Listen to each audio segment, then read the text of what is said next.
নমস্কার, দেখছেন কলকাতা টিভি। বাংলাদেশ সারাদিন নিয়ে আমি সুদীপ্ত রয়েছে আপনাদের সঙ্গে। শুরুতেই নজর রাখবো হেডলাইন্সে।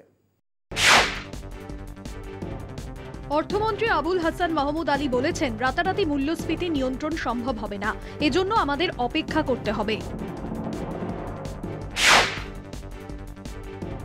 তাজুল ইসলাম বলেছেন, প্রবাসী বাংলাদেশিরা যেখানেই থাকুন না কেন তারা হৃদয় ধারণ করে বাংলাদেশকে। শিল্পমন্ত্রী নুরুল মজিদ মাহমুদ হুমায়ুন জানিয়েছেন, রোজায় যাতে জনসাধারণের দুর্ভোগ না হয় সেজন্য আমরা ব্যবস্থা নিচ্ছি। সারাদিন জুড়ে ঘটে যাওয়া বাংলাদেশের সমস্ত গুরুত্বপূর্ণ খবরের দিকে এবারে নজর থাকবে আমাদের।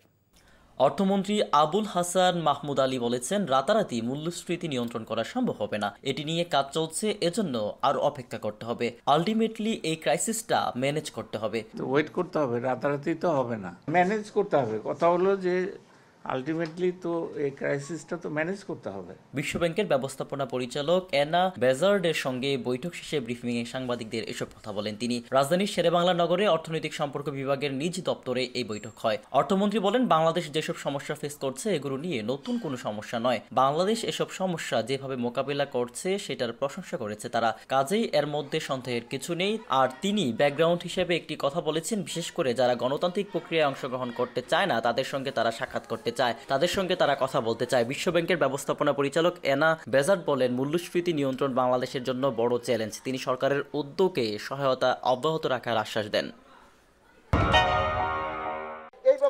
স্থানীয় সরকার পল্লী উন্নয়ন ও সমবায় মন্ত্রী মোহাম্মদ তাজুল ইসলাম বলেছেন, প্রবাসী বাংলাদেশিরা যেখানেই থাকুক না কেন তারা হৃদয়ে ধারণ করে বাংলাদেশকে। প্রবাসীরা যত ভালো জায়গাতেই থাকুক না কেন, যত উন্নত দেশের নাগরিকত্ব নিক না কেন, তারা নারী টানকে অগ্রাহ্য করতে পারে না।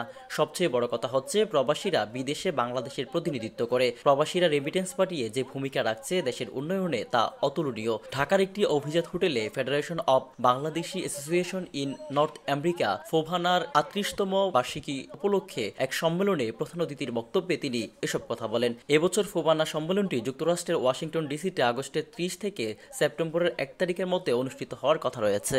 কিছুটা অফলোড যেমনি ভাবে আমি হই যে উনি নাই, আর ঠিক তেমনি ভাবে আমাদের মধ্যে যে শক্তিটা সেটাও কমে যায়। স্বাভাবিকভাবে আপনাদের সবাইকে আমি মনে করি একই মানসিকতা।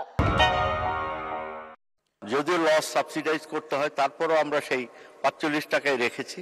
আমরা যে নির্ধারিত সরকার যে মূল্য আজকে নির্ধারণ করেছে ৬৫, সেটাকে আমরা দিচ্ছি না। আমরা বাজারে কিছুটা অস্থিতিশীলতা আছে বলে জানিয়েছে শিল্পমন্ত্রী নুরুল মজিদ মাহমুদ হুমায়ুন। জাতীয় সংসদ অধিবেশনে প্রশ্নোত্তর পর্বে তিনি বলেন, বাজার যাতে স্থিতিশীল থাকে সেদিকে লক্ষ্য রেখে রোজায় যাতে জনমনে দুর্ভোগের সৃষ্টি না হয় সেজন্য তারা ব্যবস্থা গ্রহণ করছে। সামনে রমজান মাস, স্বাভাবিকভাবেই সারা বিশ্বের মুসলমানরা এই পবিত্র মাস রমজান মোবারক পালন করবে। রমজানকে সামনে রেখে বাজারে কিছুটা অস্থিতিশীলতা আছে, সেটি বিভিন্ন কারণে, বৈশ্বিক কারণে তারা চিনি আমদানি করেছেন। ১৭টি চিনির কল যেখানে আছে সেখানে কাঁচামাল ইক্ষু সেটি উৎপাদন করতে বছর লাগে। বহুমুখী পদক্ষেপ না নিলে চিনি কলগুলো বোঝা হয়ে যাবে। প্রধানমন্ত্রীর নির্দেশে তারা আধুনিকীকরণ সহ বিভিন্ন পরিকল্পনা নিয়েছেন। ইতিমধ্যে তাদের কিছু চুক্তি স্বাক্ষর হয়েছে। বিদেশি বিনিয়োগকারী সহ দেশীয় যারা উদ্যোক্তা তারাও সেখানে আগ্রহ প্রকাশ করছে বলে জানিয়েছেন মন্ত্রী।